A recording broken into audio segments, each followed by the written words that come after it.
Dear friends, welcome to my channel ಬದುಕಿನ ಭರವಸೆಗಳು. ಬಸವಣ್ಣನವರ ವಚನಗಳ ಓದು ಮತ್ತು ಅರ್ಥ ವಿಶ್ಲೇಷಣೆಯೊಂದಿಗೆ ನಾನು ನಿಮ್ಮೊಂದಿಗೆ ನಿಮ್ಮ ಪರಿಮಳ. ವಚನ ಹೀಗಿದೆ: ಮನೆ ನೋಡ ಬಡವರು, ಮನ ನೋಡ ಘನ, ಸೋಂಕಿನಲ್ಲಿ ಶುಚಿ ಸರ್ವಾಂಗ ಕಲಿಗಳು. ಮನೆ ನೋಡ ಬಡವರು, ಮನ ನೋಡ ಘನ, ಸೋಂಕಿನಲ್ಲಿ ಶುಚಿ ಸರ್ವಾಂಗ ಕಲಿಗಳು. ಪಸರಕ್ಕನುವಿಲ್ಲ ಬಂದ ತತ್ಕಾಲಕ್ಕೆ ಉಂಟು, ಕೂಡಲ ಸಂಗನ ಶರಣರು ಸ್ವತಂತ್ರ ಧೀರರು. ಪಸರಕ್ಕನುವಿಲ್ಲ ಬಂದ ತತ್ಕಾಲಕ್ಕೆ ಉಂಟು, ಕೂಡಲ ಸಂಗನ ಶರಣರು ಸ್ವತಂತ್ರ ಧೀರರು. ಅರ್ಥ ಹೀಗಿದೆ: ಶರಣರ ವ್ಯಕ್ತಿತ್ವದ ಕುರಿತು ಬಸವಣ್ಣನವರು ಬರೆದಂತಹ ಅತ್ಯದ್ಭುತವಾದ ವಚನ ಇದು. ಬಸವಣ್ಣನವರು ಭಾವಿಸಿದಂತೆ ವ್ಯಕ್ತಿಗತ ಬಡತನ ಮತ್ತು ಸಾಮಾಜಿಕ ಶ್ರೀಮಂತಿಕೆಯ ಪರಿಕಲ್ಪನೆಯೇ ಬಹಳ ವಿಶಿಷ್ಟವಾದದ್ದು. ಬಸವಣ್ಣನವರ ಸಮಗ್ರ ಕ್ರಾಂತಿಯು ಸರ್ವರಿಗೂ ಸಮಬಾಳು ಅನ್ನೋ ತತ್ವದ ಮೇಲೆ ನಂಬಿಕೆಯನ್ನು ಇಟ್ಕೊಂಡಂಥವರು ಬಸವಣ್ಣನವರು. ಬಸವಣ್ಣನವರ ಬಡತನದ ಪರಿಕಲ್ಪನೆ ಕಾರ್ಲ್ ಮಾರ್ಕ್ಸ್ನ ಪ್ರತಿಯೊಬ್ಬರೂ ತಮ್ಮ ಅವಶ್ಯಕತೆಗೆ ತಕ್ಕಷ್ಟು ಮಾತ್ರ ಪಡೆಯಬೇಕು ಅನ್ನೋ ವಿಚಾರಕ್ಕೆ ಸಮನಾದದ್ದು. ಬಸವಣ್ಣನವರಿಗೆ ಕಾಯಕ ಜೀವಿಗಳಂದರೆ ಎಲ್ಲಿಲ್ಲದ ಪ್ರೀತಿ. ಅವರೇ ಈ ಜಗತ್ತನ್ನು ಬದುಕಲು ಯೋಗ್ಯಗೊಳಿಸುವವರು ಅನ್ನೋದರಲ್ಲಿ ಅವರಿಗೆ ಅಚಲವಾದ ನಂಬಿಕೆ ಇತ್ತು. ಕಾಯಕವೇ ಅವರ ನಿಜವಾದ ಬಂಡವಾಳ, ಅದುವೇ ಅವರಿಗೆ ಜೀವನ ವಿಧಾನ. ಕಾಯಕದಿಂದಲೇ ಅವರು ತತ್ವ ಸಿದ್ಧಾಂತಗಳನ್ನು ಅರಿಯುವ ಶಕ್ತಿಯನ್ನು ಹೊಂದಿದ್ರು.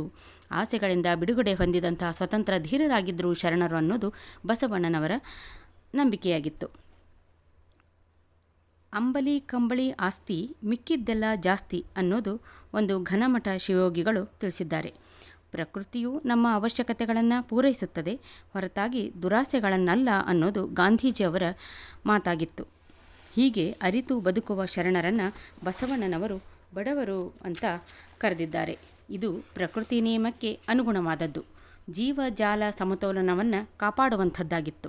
ಆ ಮೂಲಕ ಸಕಲ ಜೀವಾತ್ಮರಿಗೆ ಲೇಸಾಗುವ ರೀತಿಯಲ್ಲಿ ನಿಸರ್ಗ ರಕ್ಷಣೆ ಮಾಡುವಂಥದ್ದಾಗಿತ್ತು. ಕೆಲವೇ ವ್ಯಕ್ತಿಗಳು ದುರಾಸೆಯಿಂದ ಪ್ರಕೃತಿಯ ಶ್ರೀಮಂತಿಕೆಯನ್ನು ಕಬಳಿಸಿ ಶ್ರೀಮಂತರಾಗಿ ಮೆರೆಯುವುದು ಶರಣ ಧರ್ಮಕ್ಕೆ ವಿರುದ್ಧವಾದದ್ದು. ಶರಣರಿಗೆ ದುರಾಸೆ ಎಂಬುದು ಗೊತ್ತೇ ಇರಲಿಲ್ಲ. ಆಸೆ ದುರಾಸೆಗಳಿಂದ ಶರಣರು ದೂರವಾಗಿದ್ದರು. ಆಸೆ ಬಿಟ್ಟವರೇ ಬಡವರು, ಆಸೆಯುಳ್ಳವರೇ ಶ್ರೀಮಂತರು. ಆಸೆ ಎಂಬುದು ಅರಸೆಂಗಲ್ಲದೆ ಶಿವಭಕ್ತರಿಗುಂಟೆ ಅಂತ ಐದಕ್ಕಿ ಲಕ್ಕಮ್ಮ ಕೇಳುವುದು ಇದೇ ಅರ್ಥದಲ್ಲಿ. ಆಸೆ ಎಂಬುದು ಭವದ ಬೀಜ, ನಿರಾಶೆ ಎಂಬುದು ನಿತ್ಯ ಮುಕ್ತಿ ಅಂತ ಕಾಳವ್ಯ ಸಾರಿರುವುದು ಕೂಡ ಇದೇ ಅರ್ಥದಲ್ಲಿ. ಆಸೆ ಇಲ್ಲದ ಬಡವರು ಭಕ್ತರಾಗ್ತಾರೆ, ಆಸೆಯುಳ್ಳ ಶ್ರೀಮಂತರು ಭವಿಗಳಾಗ್ತಾರೆ. ಹಣವು ತನ್ನ ಚಲನಶೀಲತೆಯನ್ನು ಕಳೆದುಕೊಂಡು ತಿಜೋರಿಯಲ್ಲೇ ಉಳಿದಾಗ ಸಮಾಜದ ಆರ್ಥಿಕ ಆರೋಗ್ಯ ಹದಗೆಡುತ್ತದೆ ಅನ್ನುವಂಥ ಸೂಕ್ಷ್ಮವನ್ನು ಬಸವಣ್ಣನವರು ತಿಳಿದುಕೊಂಡಿದ್ದರು.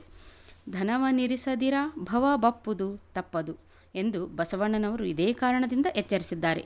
ಹೀಗೆ ಬಸವಣ್ಣನವರು ಬಡವರು ಭವಿಗಳಾಗದೆ ಭಕ್ತರಾಗಿ ನಿತ್ಯ ಮುಕ್ತರಾಗಿದ್ದರು.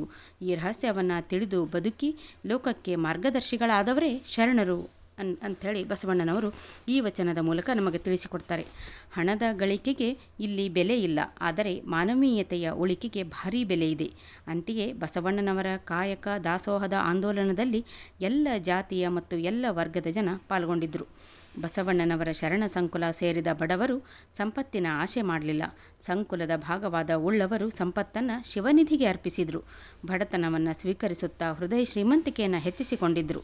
ಬಡತನವನ್ನು ಆಹ್ವಾನಿಸುವಂಥ ಎದೆಗಾರಿಕೆಯನ್ನು ಪಡೆದು ಭೌತಿಕ ಸುಖಲೋಲುಪತೆಯಿಂದ ದೂರ ಉಳಿದಿದ್ದರು. ಹೀಗೆ ಭವ ಬಂಧನದಿಂದ ಬಿಡಿಸಿಕೊಂಡು ಸ್ವತಂತ್ರ ಧೀರರಾಗಿದ್ದರು ಕಲ್ಯಾಣದ ಶರಣರು. ಶರಣರ ಮನೆ ನೋಡಿದಾಗ ಅದು ಬಡವರ ಮನೆ ಅನ್ನೋದು ಮೇಲ್ನೋಟಕ್ಕೆ ಗೊತ್ತಾಗ್ಬಿಡ್ತಾ ಇತ್ತು.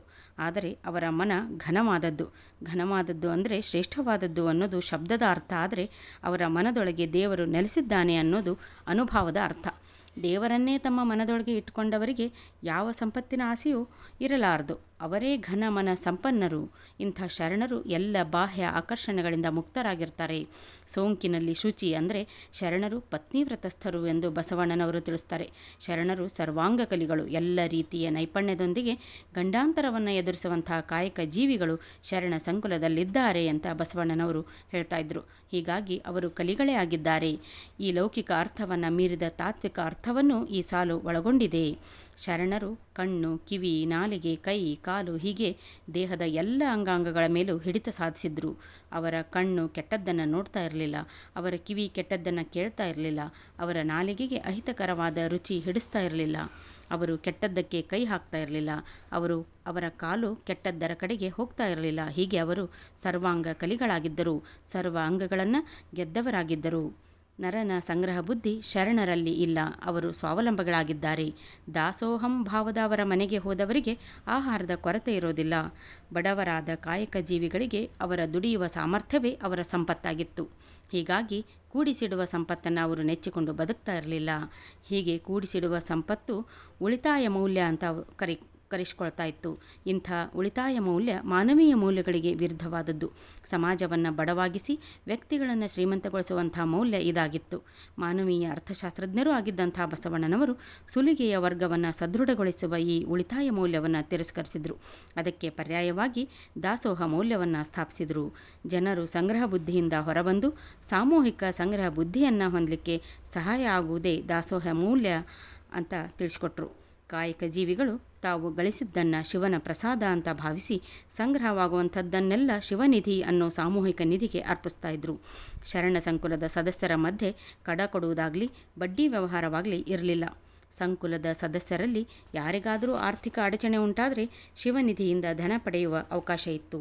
ಹೀಗೆ ಶರಣರು ಸಾಮಾಜಿಕ ನಿಧಿಯಿಂದ ವೈಯಕ್ತಿಕ ಸಮಸ್ಯೆಗಳನ್ನು ಬಗೆಹರಿಸಿಕೊಳ್ತಾ ಇದ್ದರು. ಅದೇ ರೀತಿ ತಾವು ಹೆಚ್ಚಿಗೆ ಗಳಿಸಿದಾಗ ಆ ಸಾಮಾಜಿಕ ನಿಧಿಗೆ ಅರ್ಪಿಸ್ತಾ ಇದ್ದರು. ಹೀಗೆ ಶರಣ ಸಂಕುಲದಲ್ಲಿ ಯಾರೂ ಆರ್ಥಿಕ ಸಮಸ್ಯೆಯಿಂದ ಬಳಲ್ತಾ ಇರಲಿಲ್ಲ.